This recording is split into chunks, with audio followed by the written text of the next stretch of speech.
Hi friends, welcome to my channel. ఈరోజు మనం ఎంతో రుచికరమైన మష్రూమ్ కర్రీ ఎలా తయారు చేయాలో చూద్దాం. ముందుగా మనం మష్రూమ్ని క్లీన్ చేసుకోవడానికి కొద్దిగా పిండి వేసుకోవాలి. ఇలా కొద్దిగా పిండి వేసుకొని ఇవన్నిటిని రబ్ చేసుకోవాలి. మష్రూమ్కి చాలా డస్ట్ పట్టి ఉంటుంది కదా, అయితే మనం వాటర్తో కడిగితే తొందరగా పోదు. కొద్దిగా పిండి వేసుకొని ఇలా రబ్ చేసుకొని కడిగితే డస్ట్ అంతా చాలా ఈజీగా పోతుంది. ఇప్పుడు వాటర్తో క్లీన్గా కడిగేసుకోవాలి. శుభ్రంగా కడిగి ఇలా చిన్న చిన్న ముక్కలుగా కట్ చేసుకోవాలి.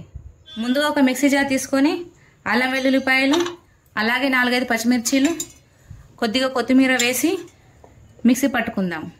ఇప్పుడు మూత తీసి ఫ్రై చేసుకున్న ఆనియన్, అలాగే కొద్దిగా వాటర్ పోసుకొని మళ్ళీ ఒకసారి మిక్సీ పట్టుకుందాం. ఒక గిన్నె తీసుకొని అందులో కట్ చేసి పెట్టిన మష్రూమ్ని వేసుకోవాలి. మనం మిక్సీ పట్టిన పేస్ట్ని వేసుకోవాలి.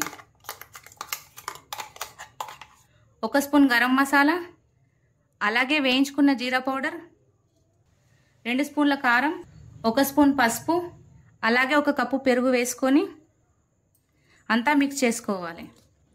ఇలా అంతా మిక్స్ చేసుకొని పక్కన పెట్టుకోవాలి. గ్యాస్ వెలిగించుకొని ఒక కడాయి పెట్టుకోవాలి. కడాయి హీట్ అయిన తర్వాత కర్రీకి సరిపడా ఆయిల్ పోసుకోవాలి. ఆయిల్ హీట్ అయిన తర్వాత మసాలాలు వేసుకోవాలి. కట్ చేసిన ఆనియన్ వేసుకొని ఆనియన్ గోల్డెన్ బ్రౌన్ వచ్చేంత వరకు కలుపుకోవాలి. ఆనియన్ అంతా వేగిపోయాయి కదా, ఇప్పుడు మనం ముందుగా మిక్స్ చేసుకున్న మష్రూమ్ని వేసుకోవాలి.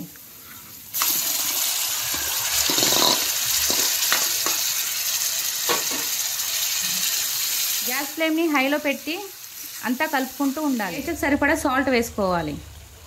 ఈ మష్రూమ్ కర్రీ మనకు తినడానికి ఎంత రుచిగా ఉంటుందో మన ఆరోగ్యానికి కూడా అంతే మంచిది. గ్యాస్ని లో ఫ్లేమ్లో పెట్టేసి ఒక 10 నిమిషాల కోసం మూత పెట్టుకుందాం. 10 నిమిషాల తర్వాత మూత తీసుకొని కట్ చేసి పెట్టిన కొత్తిమీర వేసి అంతా ఒకసారి కలుపుకోవాలి.